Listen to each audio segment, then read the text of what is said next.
I'm standing in the facility of Boreas Freeze Drying. This is where they do all the different phases of commercially freeze drying product for you or other types of businesses that are doing freeze drying. All right, Heath, so someone comes with 80,000 pounds of wet product. Yeah.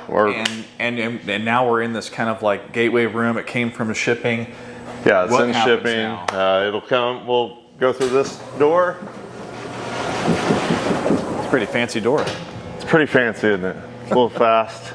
So your product will come in. This right here is everything on the outside. That's our deep freeze area. And so what would happen in this area? Well, right here we have staging areas. So we also have our carts and all of our trays.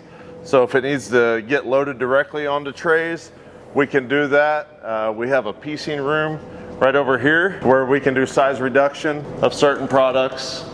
What would that look like? Like, what's an example of that? So right now, like say we take lion's mane mushrooms, we'll take them we'll get them frozen, we'll reduce them down, and we'll get it into even sizes so they can go onto our sheets, our trays. And then we'll load the trays up on our roll carts, our racks, as you can see right here. Then they would go directly from there, curtains would be pulled, we'd go directly into our deep freeze. So it's -10 in here, so it's pretty brutal.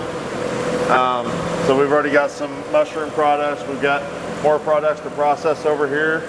And then here, let's get out of the cold. This is pretty cold in here. So how cold was it in there? That was -10.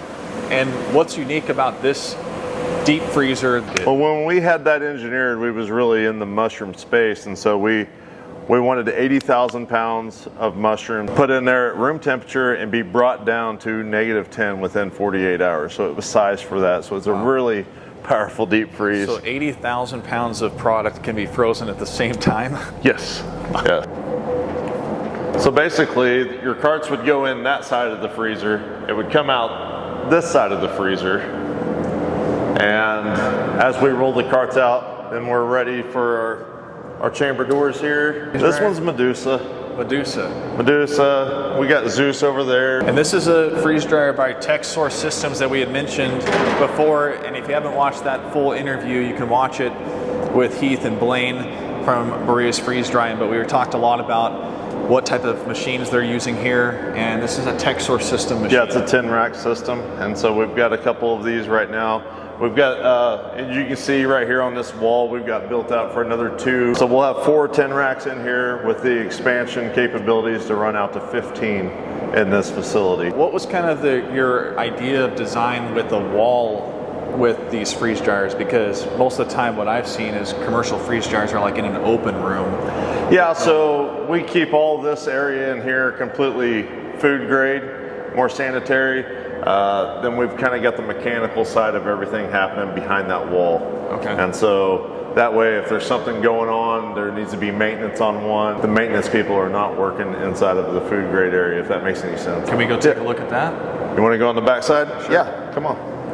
All right, so this is the behind the scenes of what the freeze dryer looks like. So this is the side of Zeus over here. It's great. You can see the pump systems, the vacuum back here, but we were fortunate enough to have enough space to run our pipes up overhead and out of the way. So we have a unique ice management system on ours. We have the capacity to hold about 3,000 pounds of ice per run.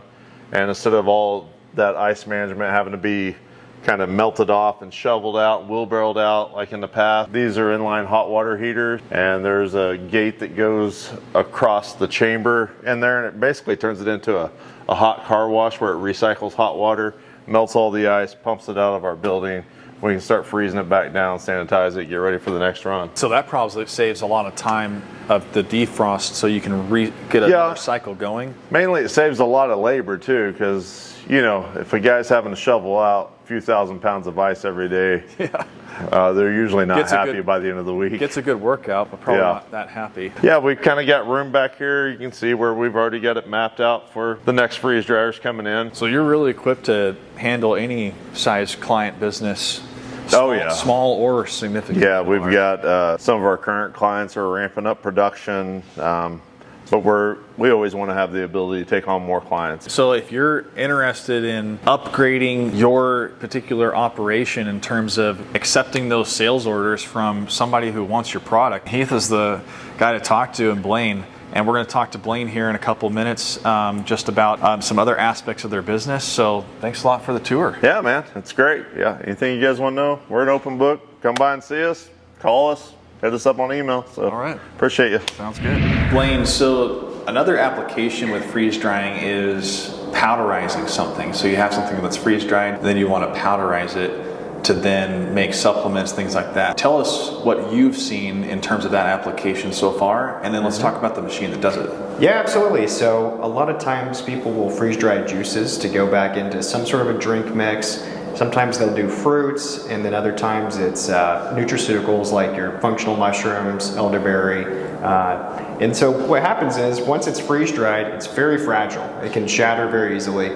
And so we run it through our mills. This is one of our mills. It's a Urschel 3600 machine. Basically has a very small blades on a rotating head. It spins at 3600 RPM, and it just fractures all the freeze-dried material into a powder. So this mill gets down to about I would say a 30 or 40 mesh, and we're bringing in a new mill that will get us down to a full pass run of 80 mesh. What do you mean by all these like minute measurements of like we can get it down to this amount? Sure. What does that actually mean if Yep. I was trying to look at an example of something? So meshes are basically a way of measuring your particle size. So if you're getting down to an 80 mesh, that's 177 micron, which is a very small particle size. That's a little bit more fine than you would see in powder or flour. So with flour, it's going to typically be somewhere between like a 40 to a 60 mesh. So if you think of flour you would use for cooking at home, that's pretty fine, but it's not as fine as you typically need for beverage or nutraceutical applications. With this, a lot of times, whenever we're running product on it, it's going to be anywhere from kind of a sandy sort of thick particle size, basically the consistency of sand or dirt, down to a flour. Okay. And if you want to get beyond that, that's a separate mill that we use. This machine is kind of like a giant spice grinder, or like a nice Ninja blender or something like that. Okay. And then for some of the beverages, that's typically where we're seeing the 60 to 80 mesh, where that's a really tiny particle size. But if you're going to do it at home, yeah, you could absolutely do it in a nice spice grinder. So it's kind of like if you could make zucchini flour, which I've heard people do. Yeah. This could do it. Absolutely. So that's powderization, if that's even a word in freeze drying. Yeah. Thanks a lot, Blaine. Absolutely.